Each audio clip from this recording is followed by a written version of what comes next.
A tecnologia assumiu o papel de cupido e invadiu os relacionamentos amorosos. Muitos romances agora nascem dos aplicativos de celular. Se por um lado a novidade aproxima as pessoas com mais rapidez, por outro deixa uma dúvida no ar. O que esperar desses relacionamentos que nasceram na tecnologia? O TV em Revista começa agora. Aplicativos de paquera. Será que é possível achar o amor na tela do celular? Você encontrar com uma pessoa que você não conheça e, sei lá, né? Tem muitos que dá certo, mas tem algumas coisas que você pode estar entrando numa fria. Namorando não, mas que rola uma pegação, rola. Os aplicativos de relacionamento começaram a se popularizar quando os chamados celulares inteligentes, os smartphones, também caíram no gosto das pessoas. No Brasil, um dos principais aplicativos de paquera no mundo chegou em 2013 e fez sucesso. Logo, os concorrentes também desembarcaram por aqui. Para um deles, o nosso país é o principal mercado mundial. São Paulo chegou a desbancar a badalada Londres em número de usuários. Os tipos de aplicativos voltados para a sedução também se multiplicaram, sempre dispostos a atender um nicho de público. Há aplicativos para gays, para evangélicos, para o público mais velho e inúmeras outras opções. Ah, claro, mas eu ainda não expliquei como funcionam esses aplicativos. Quando você baixa um aplicativo de encontros, ele vai ter acesso a duas coisas. Primeiro, uma conta nas redes sociais. Para os aplicativos mais importantes, é preciso ter uma conta no Facebook. É através do seu perfil que o aplicativo vai pegar as primeiras informações, como nome, profissão, idade e, claro, as fotos. Outro detalhe importante é saber sua localização, porque ele vai sugerir apenas as pessoas que estão por perto. Em alguns casos, você pode escolher a distância. Pode escolher pessoas no seu bairro ou até em países distantes. Vejamos aqui os primeiros pretendentes. Se você colocar o X aqui no aplicativo ou deslizar o dedo para a esquerda, você descarta o perfil visualizado. Ao colocar o dedo para cima ou a foto para a direita, ou clicando no coração verde, você dá um like, sinalizando que tem interesse na pessoa.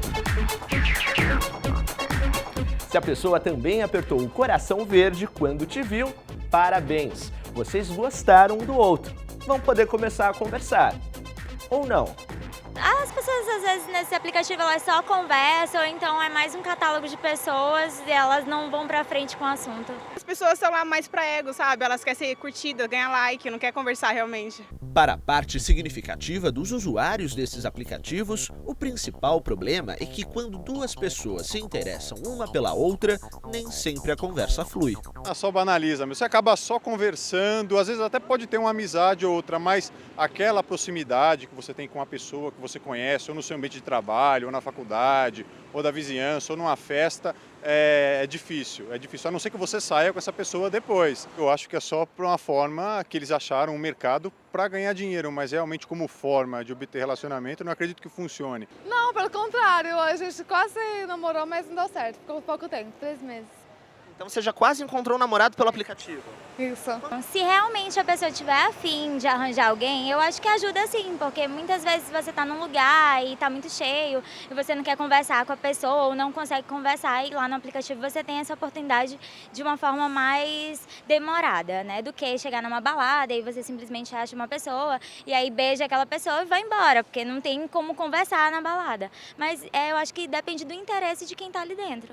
Tem os dois lados. Eu acho que pode favorecer, sim. Tem pessoas que são muito tímidas, que de repente um aplicativo desse vem para ajudar, né? Para de repente camuflar um pouco essa timidez, mas também pode banalizar.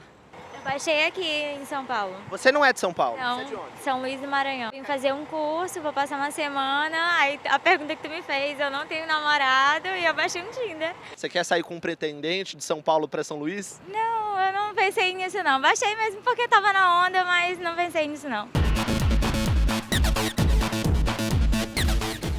A União de Moradoras de Heliópolis, uma das maiores comunidades da capital paulista, garantiu conquistas que melhoraram a segurança de todos. Várias ruas ganharam iluminação e hoje as mulheres se sentem mais protegidas quando saem de casa.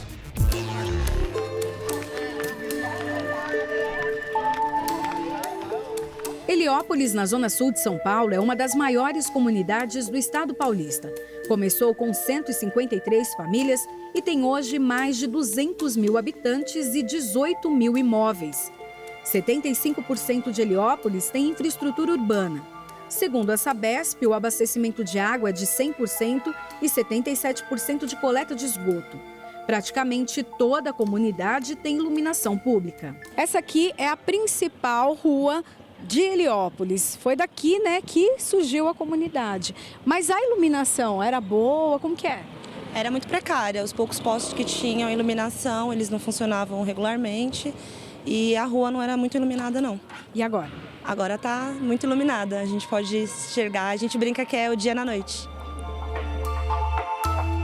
As lâmpadas que mudaram a cara da comunidade foram colocadas há pouco mais de 1 ano e meio, em uma ação do Movimento de Mulheres de Heliópolis, um braço da UNAS, União de Núcleos, Associações e Sociedades dos Moradores. Esta rua é uma das poucas que ainda não recebeu iluminação. Estava escuro assim quando Priscila sentiu de perto o perigo da iluminação precária. Era em torno de 10 horas da noite, você estava vindo para casa. O que aconteceu, Priscila? Eu comecei a ser perseguida por uma moto. E eu lembro que eu fiquei com um medo muito grande e comecei a correr. Não lembro o que passava pela minha cabeça, mas eu sabia que eu tinha que chegar em casa. A ação que iluminou as ruas de Heliópolis partiu daqui. Uma vez por semana, as mulheres da comunidade se encontram para discutir as necessidades dos moradores e encontrar soluções. Aqui a gente fez um mapeamento do que significa insegurança para as mulheres dentro da nossa comunidade. A partir dessa demanda, nós tivemos contato com a Ilume, que é responsável de iluminar Heliópolis e o município. A partir delas, eles foram aderindo às nossas reivindicações.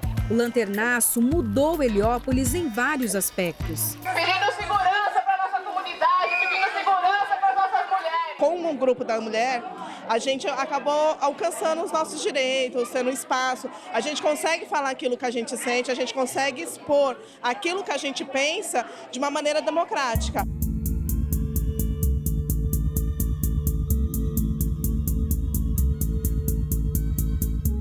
A minha filha, por exemplo, ela estuda no instituto aqui próximo de música e eu não deixava ela sair. 6 horas eu ia buscar ela lá no ponto onde ela desce do ônibus. Hoje em dia ela participa da orquestra e ela vem 9 horas da noite sozinha. Essa rua, como não recebeu ainda a iluminação de LED, nós estamos usando 2 luzes aqui. A da nossa câmera principal e também eu queria que nosso auxiliar viesse aqui, o Santos. Ele está segurando uma outra lâmpada. Eu queria, por favor, que os 2 desligassem. Primeiro a gente vai desligar aqui com o Santos e depois da câmera. Realmente fica bem escuro. A gente quer toda a nossa comunidade completamente clara. Para que clara? Para a gente continuar com essa segurança ativa e parar com esse medo. A rua ela era escura e passou devido à claridade, então a gente fica mais tranquilo e se estender mais com o comércio aberto. Antes fechava, vamos dizer, um pouquinho mais cedo e agora depois que clareou a gente estende um pouco mais, fica até às 10, vamos dizer. Quer dizer, melhorou bem, né? Acho que nem só para mim, mas para os demais também que tem comércio aqui.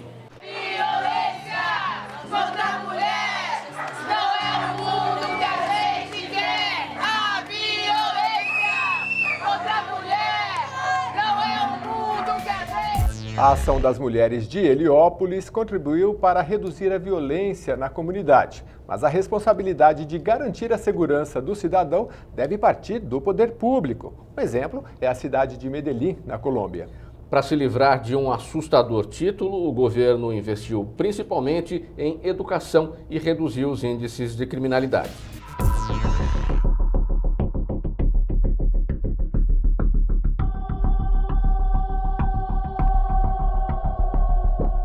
A cidade de Medellín, na Colômbia, já ostentou o título de a mais violenta do mundo, época em que o tráfico de drogas confrontava o poder do Estado e o número de assassinatos superava o das guerras.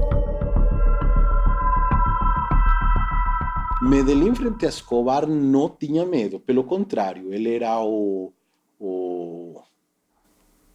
era um ser omnipotente e venerado. O problema era que todo mundo, quando falo todo mundo, é todo mundo. Estou falando CIA, DEA, os europeus, o governo colombiano, o outro cartel, porque o governo colombiano precisou até do outro cartel, o concorrente de Escobar, que era o cartel de Cali, inimigo. Olha, o único jeito, nós ficamos quietinhos com você, mas você nos ajuda. Então, era todo mundo contra... Aí a cidade virou um perigo, porque foram vários atentados contra Escobar, contra ele, e foi uma bomba contra o edifício onde ele morava. Tinha outros moradores.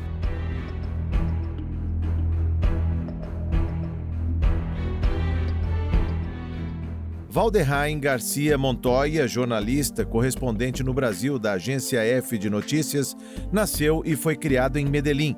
Nesta foto dos anos 80, ele está de frente com Pablo Escobar. Meu primeiro contato, aliás, físico, com Pablo Escobar foi no ano 83. Tinha 10 anos, era gandula, e na época o deputado Pablo Escobar foi e fez a inauguração do campo de futebol frente da minha casa. Para alguém que gostava de jogar futebol, você ter na frente de tua casa um campo de areia perfeita, com iluminação toda noite, era o político, era o ídolo. Não tem como tirar isso. A criança de 10 anos, acho que ainda agora, com o mundo globalizado, ela não tem noção do que é uma indústria do narcotráfico. Mas o que São Paulo ou Rio de Janeiro teriam a aprender com Medellín? No caso do Rio de Janeiro, o teleférico que une com rapidez a favela e o centro foi copiado no Morro do Alemão, no Rio. Transporte eficiente reconectou a pobreza, que vivia em guetos nas montanhas. O primeiro acerto foi encarar o problema desligando a pobreza. Porque sempre se falou que a pobreza poderia gerar conflito. E tem um estudo aqui recente, eu comparo com o Brasil. Tem um estudo da favela. O 95% do morador de favela não quer sair da favela. Você pergunta ao morador de favela, ele não quer, aqui em São Paulo, ele não quer ir a morar a Jardim e a Morumbi. O que quer o morador de favela? Um ótimo transporte, uma boa escola para seus filhos. Então o problema não é a favela. O problema não é, o problema é ter oportunidades e um desenvolvimento. E aí foi onde o Estado acertou. Bibliotecas, outro tipo de coisa. E em Medellín foi muito marcante o transporte público.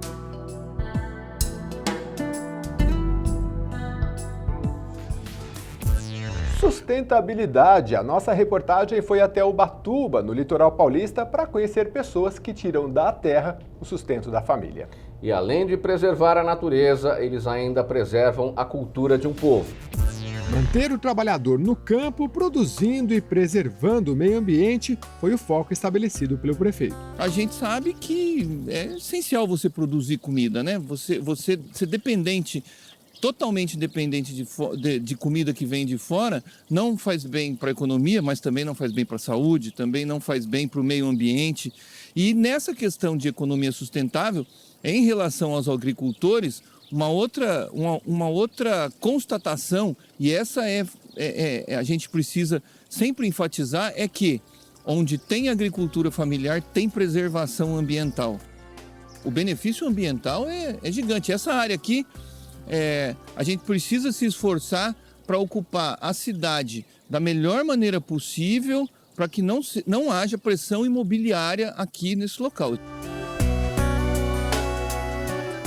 A cidade de Ubatuba tem cerca de 70 agricultores familiares. O Pedrinho é um deles e vai mostrar aqui pra gente. Tudo bem, Pedrinho? Tudo bem. Você tá aqui há quanto tempo? Aqui eu moro aqui há 18 anos aqui nessa chácara. O que você planta aqui? Aqui eu planto legumes e verduras, que eu faço feira, né? A gente tem aqui alface, rúcula, isso aqui é alcega, espinafre. Agora, tudo isso é orgânico. Qual Tudo a orgânico. diferença? Ela é um produto que a gente não usa, ninguém usa agrotóxico, ninguém usa nada, tudo coisa natural. E aí você vende nas feiras aqui, feiras livres? A gente vende na feira, tem uma feira só dos produtores orgânicos na quarta-feira. E a gente entrega várias cestas durante a semana, na terça e na sexta. E aí não é só a verdura, tem legumes, tem frutas. Tem ovos. Tudo daqui? Tudo daqui que a gente produz aqui. Dá para viver a família, todo mundo?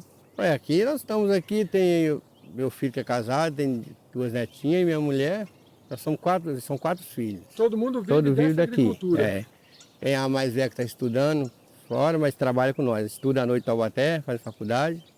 Durante o dia está aqui trabalhando com a gente. Pedrinho é beneficiado pela rede de comércio direto, um sistema independente no qual produtores vendem para consumidores conforme suas demandas. Quarta-feira a gente liga, eles passam o pedido para a gente, aí tem onde a gente fornece o pessoal. E aí o que vai nessa cesta? Vai tudo isso que a gente tem aqui, né? De abóbora, todo tipo de legumes e verdura. Nós somos 4 pessoas assim, que trabalham na feira lá, um vigia o outro. Um vai na roça do outro, no sítio. Isso é um controle social que vocês fazem. Para quê? Porque a pessoa que trabalha com isso falar que é natural é muito complicado, difícil, né?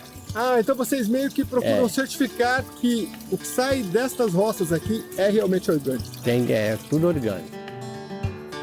A agricultura familiar em Ubatuba também tem tecnologia. A produção mensal pelo método da hidroponia do biólogo Alexandre Novaes atinge cerca de 50 mil pés por mês. A hidroponia hoje é considerada uma tecnologia de ponta da agricultura, né? Todo ano são lançados vários insumos fertilizantes de última geração. Nós não trabalhamos com nenhum tipo de agrotóxico, mas você tem que estar a par das novidades. Quais são as principais vantagens que você vê nesta economia sustentável que utiliza essa produção da agricultura familiar? Bom, em primeiro seria os empregos, né? Os funcionários, você dá serviço para as pessoas que moram na cidade. Em segundo, o produto que é produzido aqui, o dinheiro da compra e da venda fica na cidade. Qual é a sua produção hoje? Hoje, de alface, em torno de 14 mil pés mês, rúcula em torno de 12 mil pés, salsinha, cebolinha e coentro em torno de 8, 9 mil pés, manjericão em torno de 80, 90 quilos mês, que é esse de chão. Nós estamos fazendo agora, vamos plantar 2 mil pés de couve, né? E aí almeirão, agrião.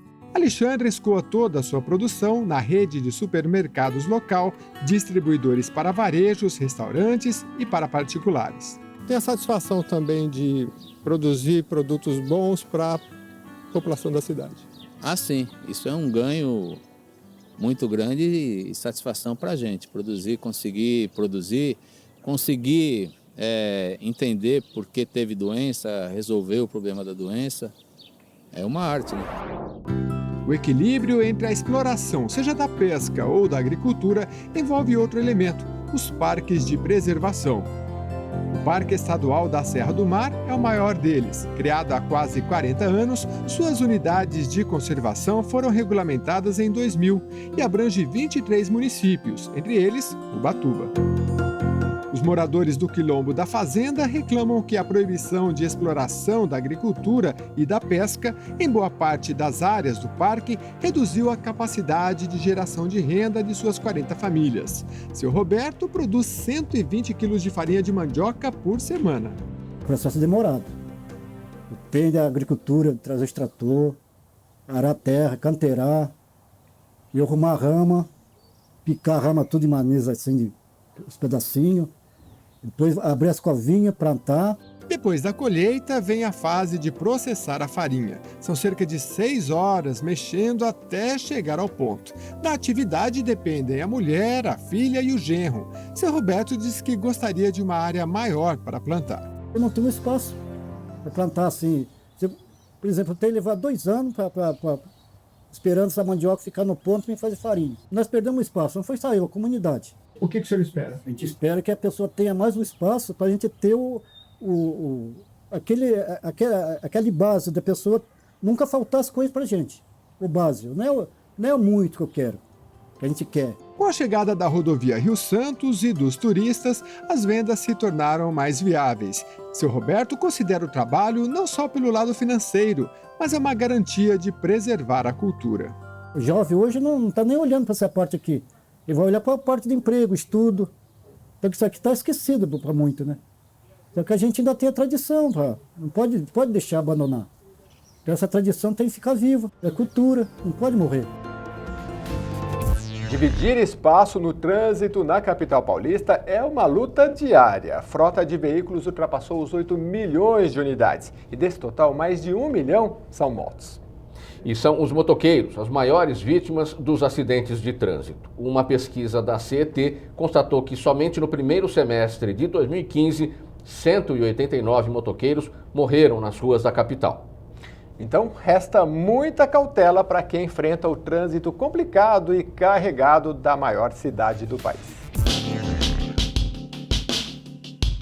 São 7h25, estou saindo de casa agora para ir para o trabalho no Ibirapuera e vamos colocar a GoPro aqui no capacete para a gente ver o trânsito caótico de São Paulo.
Tá vivo? Tô vivo. Tá vivo? Quanto tempo você demorou de lá pra cá? Acho que saí 7h35.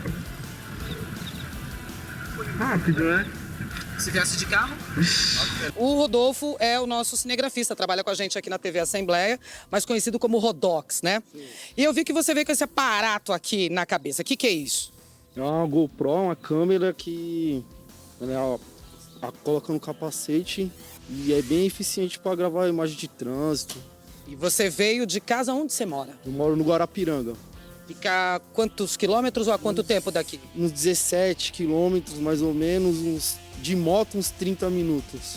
Na média. De carro, 1h30. E aí você veio gravando com essa câmera da sua casa até aqui o trajeto? Vim gravando, é um trajeto bem difícil. Dá pra vir tranquilo, cantando música de lá pra cá, ou tem que ficar atento o tempo inteiro? Não. A todo tempo tem que estar de olho, atento, porque o trânsito é perigoso. É perigoso.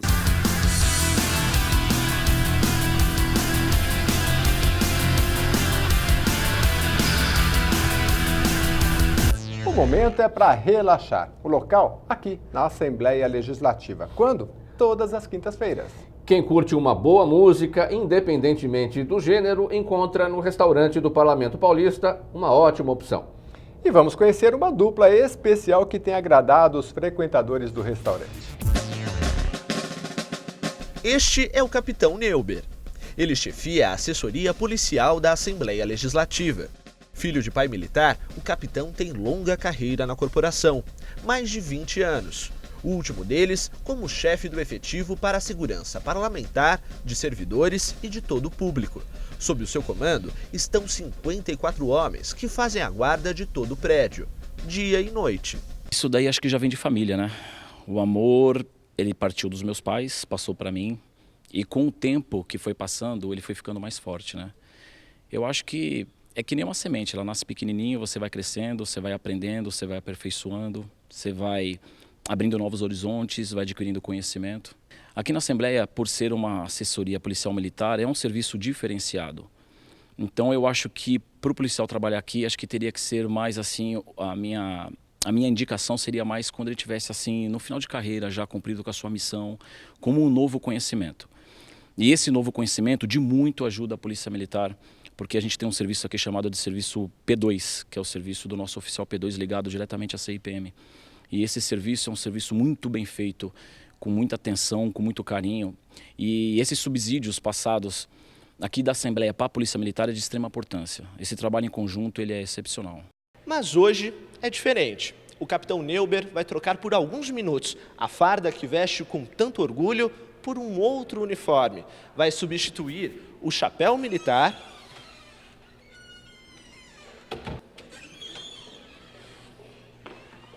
pelo chapéu sertanejo.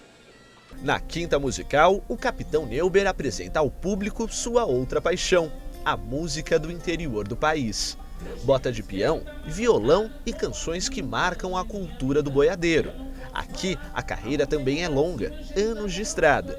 Desde janeiro, o capitão faz dupla com o músico Gandolf, seu novo parceiro de palco. O Neuber, ele é um parceiro compreensivo, a gente sempre concilia as coisas, então é muito legal, a gente respeita um espaço do outro e a gente se dá super bem, isso é importante, né? A construção da amizade em primeiro lugar. Paixão, então, por servir a Polícia Militar, é a mesma paixão também de poder cantar um pouco do estilo sertanejo do nosso país? Isso, eu acho que uma complementa a outra, né? Acho que elas complementam porque acho que na estrada aí da Polícia Militar também houve fases que o sertanejo também ajudou bastante a gente seguir em diante, né? E é super gratificante, graças a Deus. A Quinta Musical é um projeto do Departamento Cultural da Assembleia Legislativa e acontece sempre no Restaurante Mais, com acesso gratuito. Você pode saber de todos os detalhes das próximas apresentações pelas páginas nas redes sociais. Acesse. É tudo que eu planejo, acordar cedo e trabalhar, pegar o mesmo ônibus, ir pra casa descansar. Mas todo fim de tarde a galera me aciona. Era pra ver na rua mais de todos eu em zona. Conciliar namoro e ambiente de trabalho. Para muitos casais, isso parece impossível. Mas nem todo mundo pensa assim. Nós vamos conhecer agora o Daniel e a Luciana. Eles são jovens jornalistas que estão há mais de 2 anos juntos, dividindo as tarefas em uma redação e compartilhando os desafios da vida a dois. O Daniel e a Luciana trabalham juntos na mesma empresa. Ele aqui e ela do outro lado da sala, não dá nem para ver onde. Mas essa distância não impediu os dois de iniciarem um namoro há mais ou menos 2 anos e 3 meses. É isso, Daniel? Isso mesmo. Eu vou medir essa distância em passos. 35 passos separam a mesa do Daniel da mesa da Luciana. Luciana, o próximo passo é o casamento? Ai, não sei, depende dele, né? Aqui, o namoro em empresa e ficar perto do namorado é uma espécie assim de test drive para o casamento, para saber se dá certo aqui, se vai dar certo no casamento? Talvez, porque a gente tem que se ver todos os dias, se aturar todos os dias, é um pouco desafio. A relação no trabalho segue algumas regras. Por exemplo, um sempre respeitar o espaço e o tempo do outro. Você já mantém uma estratégia assim de não misturar assuntos do trabalho com assuntos do relacionamento, do namoro de vocês? Às vezes quando tá rolando alguma crise, assim, a gente fala, ai, chega de trabalho, não vamos falar de trabalho, não deixa eu falar. Aí a gente dá uma cortada às vezes. Um tá muito cansado do trabalho, a gente fala, ai, não vamos mais falar de trabalho, pelo menos por hoje, só para dar uma descansada. Porque acaba sendo automático falar de trabalho. No dia a dia, sempre um assunto puxa para o trabalho, a gente acaba falando um pouquinho disso, mas aí quando a gente percebe que está falando bastante, a gente dá um tempo e dá uma segurada. Quais são as vantagens de trabalhar junto com a namorada para o trabalho? Para o trabalho? É alguém que eu sei que eu posso contar em qualquer hora. Se eu tiver com algum problema, eu sei que ela pode me dar conselhos e vice-versa. A gente acaba passando muita coisa um pro outro. Tem relação de hierarquia aqui? Ela é sua subordinada, você é subordinado a ela? Não, a gente trabalha em equipes totalmente diferentes, a gente exerce as mesmas funções, só que em equipes separadas, cada um cuidando de um cliente aqui dentro. E desvantagens de estar com a namorada? Até agora eu não encontrei nenhuma. Muita gente me pergunta como é que eu aguento ver todo dia a namorada, mas eu tô acostumado e até agora eu não vi problema nisso. Quais são as vantagens de ter um namorado perto do trabalho todos os dias, vendo o dia inteiro? Acho que a troca de experiência, um conhece com quem lida, então pode dar opiniões melhores para ajudar. Só que de vez em quando surge um probleminha assim. Coisas típicas de um casal jovem. Às vezes só quando passa algum cliente bonito, alguma coisa assim, a gente não pode olhar, porque, né, o namorado tá aí do lado. A gente tá numa empresa que só tem mulher praticamente, 90% é mulher. E às vezes mesmo eu estando tranquilo, ela fica com ciúme, mesmo eu não tendo feito nada, então esse é um problema. É isso, Luciano? Eu acho que não. Eu só implico quando realmente tem motivo. Daniel e Luciana sabem que é preciso superar esses pequenos obstáculos que a rotina do casal que trabalha junto reserva e assim pensar no futuro da relação. Dentro do nosso projeto de vida, está inserindo um dia casar, arranjar um trabalho, construir uma família, ter uma casa. Então, ter alguns sonhos e que se eu tenho afinidade com essa pessoa que eu estou namorando e que eu estou construindo com ela, pode ser sim que solidifique a relação e a gente venha a se casar e tenha esse projeto concluído, que seria também uma empresa, né? Então, pode ser que eles consigam juntar essas duas coisas. É possível. E se esse casal de namorados estiver usando esse tipo de situação meio que para ver como é que é estar junto? Um teste. Um test drive do casamento. Tá errado? Tá certo? Não, porque a gente vai testando, né, nas nossas relações no dia a dia, para a gente ver se a gente tem as afinidades, tem o respeito. Então, eles estão testando ali, né? E pode levar a experiência que eles estão tendo nessa empresa, eles podem levar para o casamento deles. Se um dia um for para outro emprego, a gente vai penar um pouquinho no começo para acostumar, porque a gente já está num nível que está muito bom assim do jeito que está. O que você espera do futuro da relação com o Daniel? Eu espero que continue assim como é hoje, porque é um relacionamento saudável e que a gente case, com meu anel, lógico, mas que a gente case e continue trabalhando e vivendo juntos.